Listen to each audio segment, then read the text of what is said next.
Miller here from Hug Longer Digital Designs, aka the Embrilliance Nerd. And today I want to show you how to use the color sort button in your Embrilliance. And it's very simple, but there's a little confusion sometimes in it, and I just want to clear that up for y'all. So what I'm working with today is one of my designs.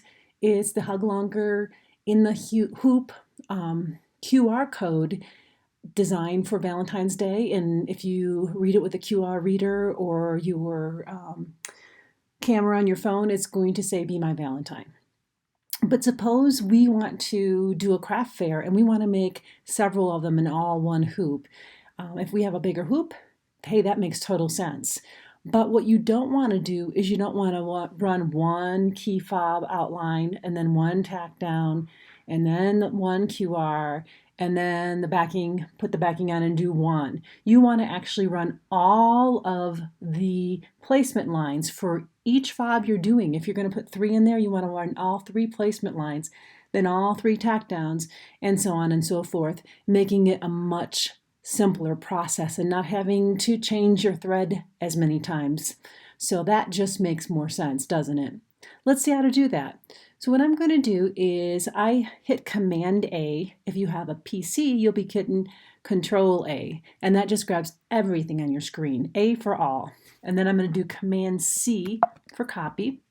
I'm going to go to a new page and hit Command V, victory, V for victory. And you can see here I have one fob installed. I'm going to move it up with my arrow keys. I have osteoarthritis and it's just easier for me to use the arrow keys.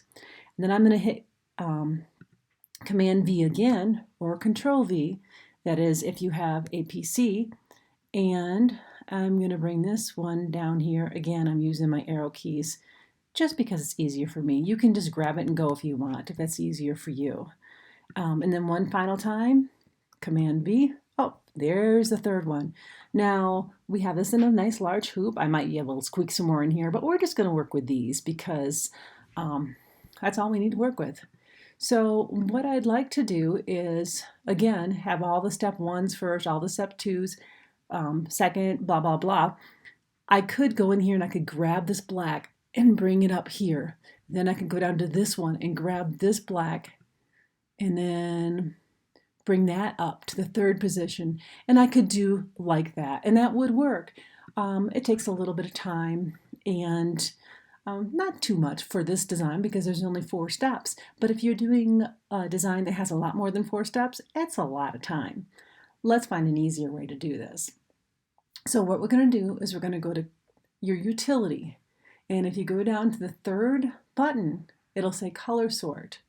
So hit your color sort, and there's going to be a screen that pops up.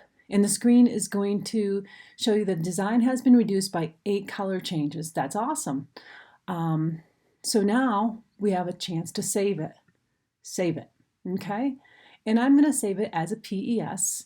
And I'm going to put it in my downloads file just because, or on my desktop, just for easy finding very quickly. It's called Sorted PES. You can change the name and call it Fob Sorted or whatever you want to name it.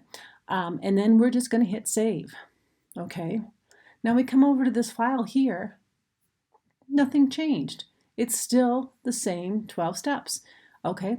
So here's what confuses some people. This file is not going to change. This is not the file you saved with the change. So what you need to do is go File, Open, and then we're going to go my desktop and save or grab the Fob Sorted PES and open that. Now this is the new one. This is the one we sorted and saved.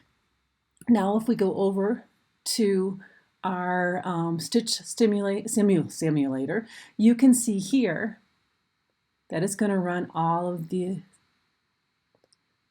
tack or placements, all the tack downs. Then it's going to do all the QR codes. And then once it finishes the QR code, you add the vinyl to the back, and it does all of the final stitches as well. And your file is perfectly sorted for you without almost any work at all. I hope this helped, and this was a question Michelle had. So Michelle, I really do hope this helped you to learn how to use the color sort and how easy it really is once you figure it out. I know that final little bit is a little bit confusing because once you save it, I think the assumption a lot of times is it's the open file that got saved, and that's just not the case. So I hope this helped out. Thank you for watching. Bye.